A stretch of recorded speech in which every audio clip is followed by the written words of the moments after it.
Good morning, this is Di Riddell from Your Voice Matters TV. Now, this morning I have a very special guest because, you know, the tagline to the show is the place to be for your voice to be heard. And so many of us, we're such a diverse society that everyone's different and we all come from a different perspective. But the beautiful lady that I'm introducing today as my guest, I met her on a trip in China about 3 years ago. She's just the most brilliant girl. She is a special needs teacher. And I think to be a special needs teacher, you need to be a special sort of person. So my guest today is Madeleine Torisi. How can I forget that? How could I forget that? Yeah. Madeleine, just tell me what it takes to be a special needs teacher. Oh, well, first and utmost, probably a ton load of patience and resilience, definitely resilience. I think it's a calmness in manner. I've known a few people who were special needs teachers, and I see that similar attribute in all of you, about that specialness, about you can look beyond the issues of today, of whatever's going on, and you have that ability to create calmness. Now, is that an important factor, or am I absolutely, or am I racing up the wall? No, absolutely. I make sure that my room is set up for calmness as the children walk in. I may have quiet music just to set the atmosphere when they've come in from the playground, just to let them know what subject we're about to engage in, and every class is set up in their own way so that the children know what they're about to engage in when they come into the room. That's great. Now, what is the difference between the special needs teacher and a teacher in mainstream school? Do you know, once you know your children, surprisingly not that much difference. I've been teaching for over 40 years and I've taught most of my time in mainstream, the last 7 years in special needs, and those children all need to have the opportunity to learn and to reach different parts of the curriculum, because we are guided by the curriculum. Mm-hmm. And we just have to find a different way of teaching, that's all. You know. So we still reach every part of the curriculum and we make it suit the child. Okay, and I think that's a huge difference. So are the children that you're teaching, are they mentally or physically disabled? Both. We have a lot of autistic children, we have Down syndrome, we have Rett syndrome.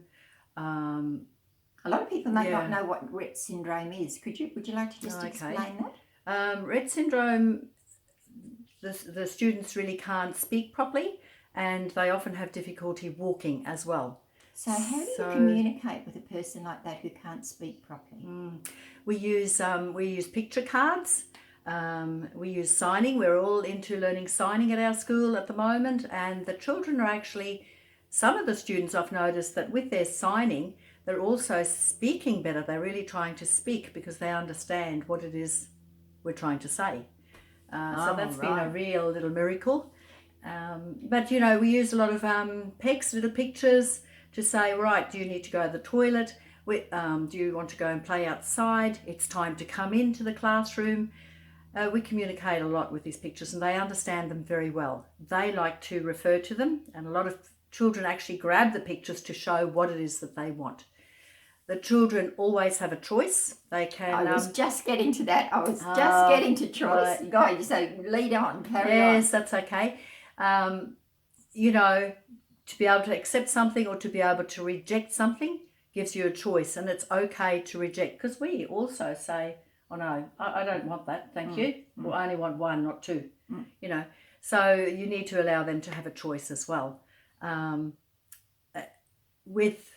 If we want them to choose something, say it's art, we might show them different colours or different media. Would you like to paint or would you like to squirt?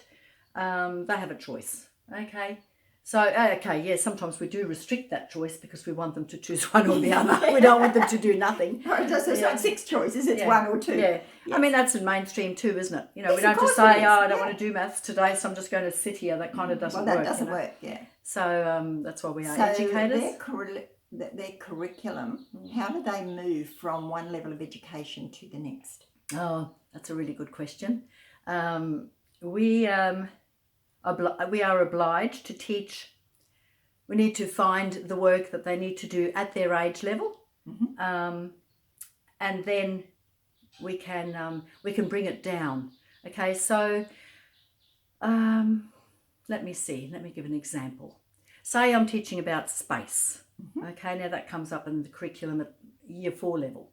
Okay, so I might blow up the balloons that have the space elements on them, and we might have the children walk around the room so that they understand that there's movement.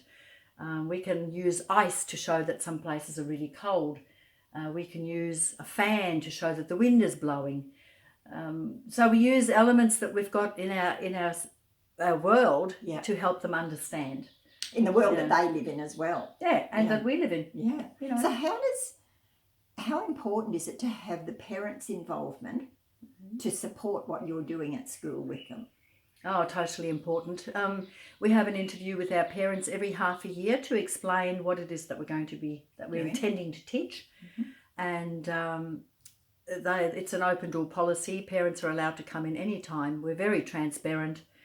You know, every parent is on their own journey with their child. Yes. And you mustn't forget that it's their child and their journey. And we are there to assist their journey. Yeah. You know.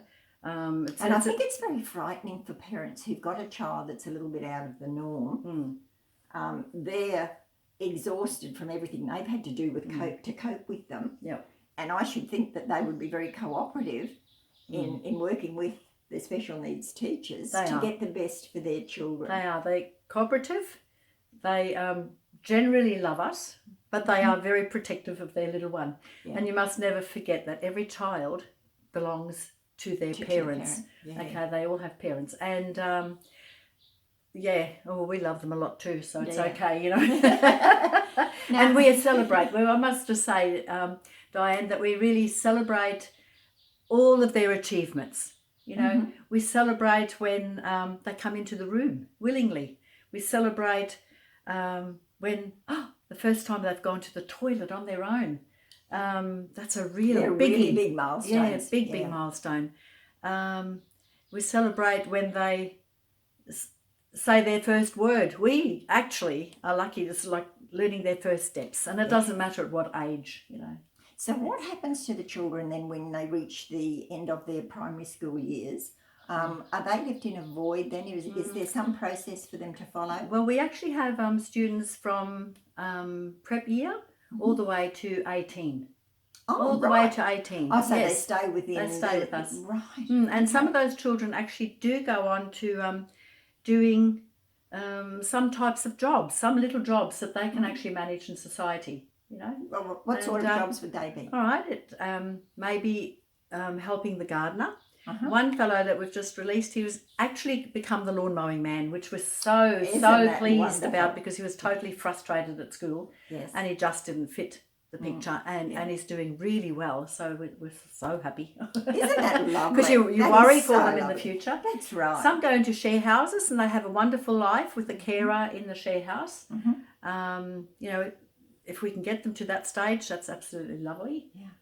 Because then, you know, they also need their own space. So if they've got a room that they can retreat to, that's wonderful, isn't it? Yeah, it certainly we need our own space too. Everyone needs their own space. Yeah. Yeah, and to have that love and support, it's just so extraordinary, because, you know, in years gone by, we've had children who were mentally, physically disabled, who were virtually stuck at home. Or institutionalised. They weren't accepted by society.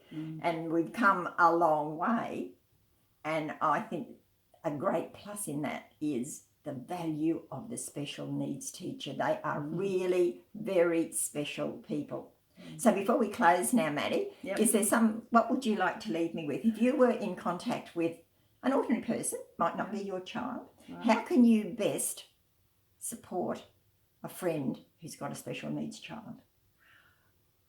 The most important thing, I think, is to accept.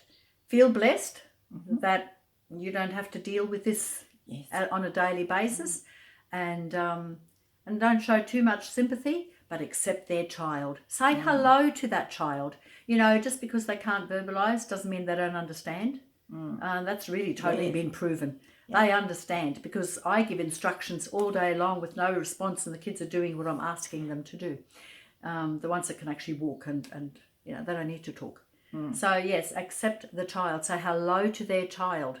You don't have to take on a great big conversation. It's very confronting for people in society. I've noticed that. Yeah, it is. And even when we get a new student, it's kind of like, okay, so I wonder how we can. Okay, and then before you know it, you've loved the child, and it's in your care, and you're off and away. You know. Yeah.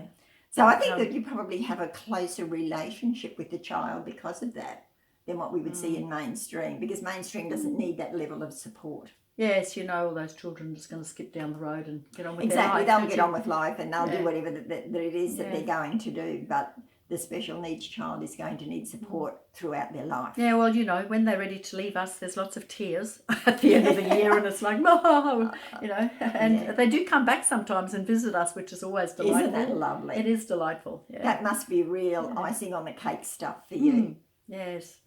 So yeah, I'm really lucky that I have I'm the music therapist, a music teacher, and I have an absolutely wonderful time. I've got kids usually knocking the door down because they love the music, and we have a concert at the end of the year.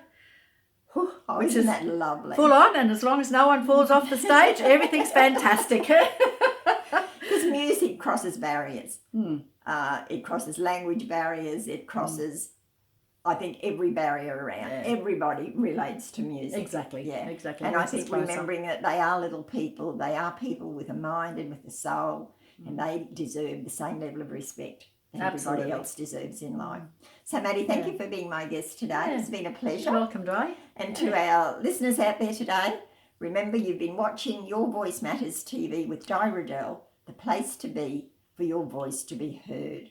And you might like to, if you want to follow contact, pop over to my Facebook page, Rising Speakers Community, and you might even like to join it and see how each of us can contribute in our special way to making our voices heard, to make our difference in our world. Cheerio for today. Bye. Bye.